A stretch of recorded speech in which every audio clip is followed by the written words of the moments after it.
I was very torn between sharing my story and telling their secrets.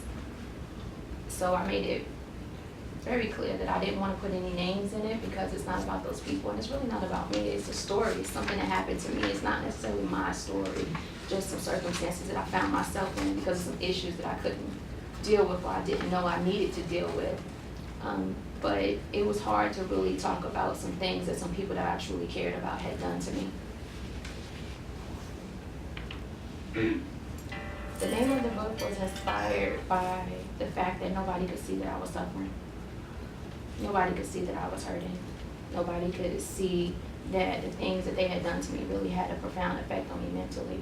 That, I was really broken, that I, smiled all the time and I laughed and I was always empowering people, but I really, wasn't capable of the responsibility that they were putting on me. I kind of wanted people to impart back into me, but I had I guess an image, you would say, of just always being that person that laughed at everything. Well, one of the warning signs if you may be in an abusive relationship is if that person is insecure. An insecure person will never be able to trust you. They're never going to be able to be vulnerable in front of you. So that's the first time when you see somebody struggling in different areas of their life, that transcends into relationships. It doesn't, cut off.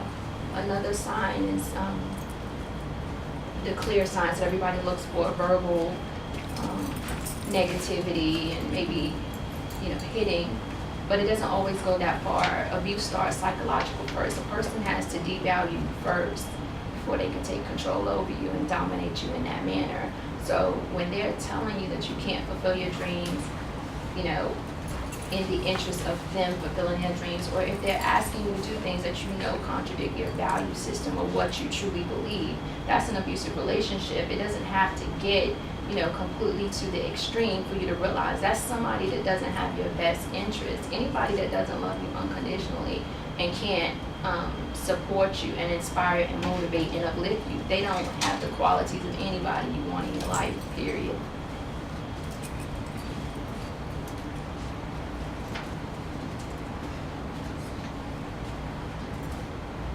I know your story, and I love you in spite of everything. So where do you see yourself in 5 years? 5 years? In 5 years, I see myself traveling, empowering other people, men, women, kids. I see myself graduating from law school. I see myself stronger than I am right now. I see myself more confident than I am right now. I see myself unstoppable in this thing that I'm doing, in this fight against abuse, to empower people to believe that they deserve better. Now, whether they choose to leave or stay, that's not my decision, but I want to, in 5 years, empower anybody that comes across my path to know what they deserve and let them make the decision on whether where they are is where they're getting that from.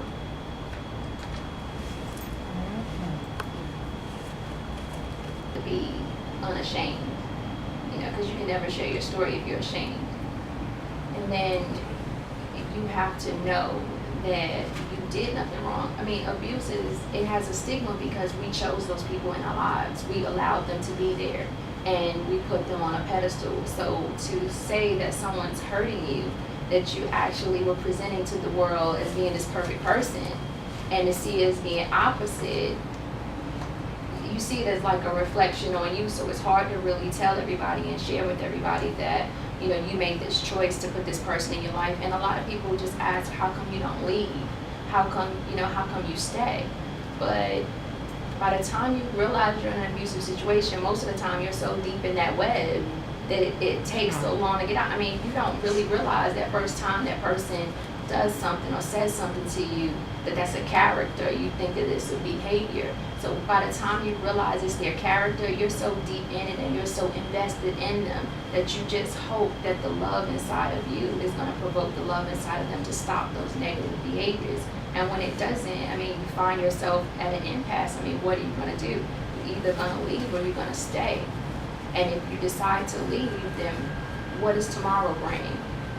You know, a lot of pain goes into separating from somebody who you truly love, regardless of, you know, whether they're extremely abusive or just, you know, on the surface abusive. You have to make a decision to leave this person. And you don't have to give excuses or you don't have to give reasons, but you feel like you do because you feel like it's your fault. You feel like it's something that you're doing, that if I just do something just a little bit differently and if I just be a little bit better, you know, maybe they'll see me in this light and they'll understand how valuable I am and they'll want to stop. But what you don't realize about abuse is it's a character. That's something that they are. And until they deal with that character flaw or defect, they are going to continue to hurt people. And it may be lightly or it may be extremely, but it's going to continue until they decide that there's something wrong with them and there's nothing wrong with you.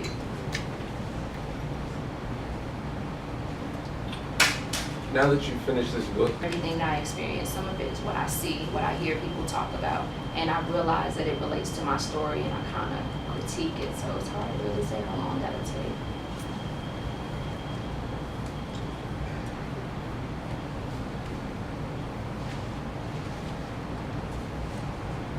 I have not cried.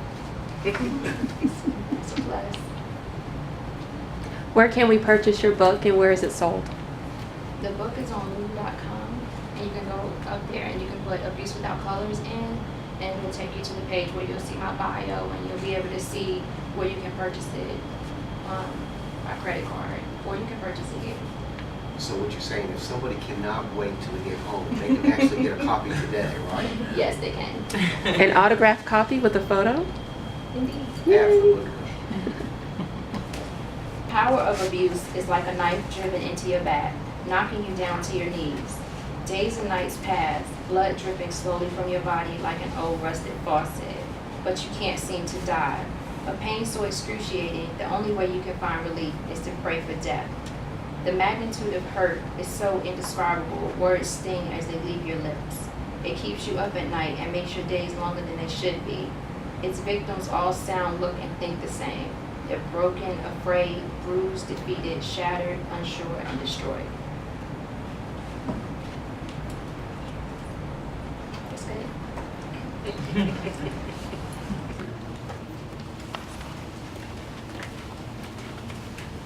Hi, how are you? Hey, how are you? God bless you. Thank you. Congratulations on your book. You as well. Definitely. This is Shelley. How are you? Thank you. Yes. Tell us about your book. My book is called Abuse Without Colors, and it's a story of my life, a journey of abuse. And I realized that I had not dealt with some issues that I had experienced as a child. Okay. And it affected my relationships. I'm in bad relationships. I didn't think I had a right to say no.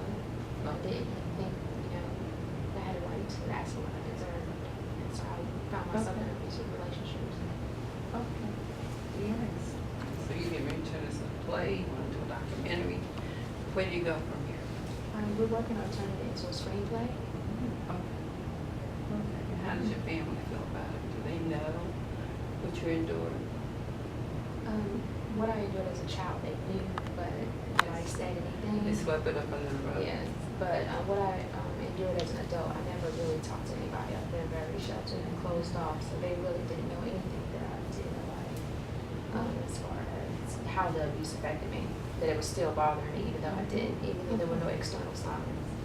Well, we have a lot. We do deal with a lot of different forums. We got a forum called Let's Talk About It. We do it on Thursday from like 6 to 8 at DSS. And we invite people such as yourself to come in and talk about their issues, and maybe you can set up a table and display your book. We can do a book signing thing. How about that? That's great. Definitely. Who are these wonderful people here to my left? Hugs. Leave a hug. All right, Regina. Simone. Nice. We got a gentleman in the room here. Brian Lowe. Brian Lowe. Okay. Definitely. And this is your support team here. That's great. That's great. Great job. Great job. And of course, I gotta hold up one of the books here. Come on, Shelley.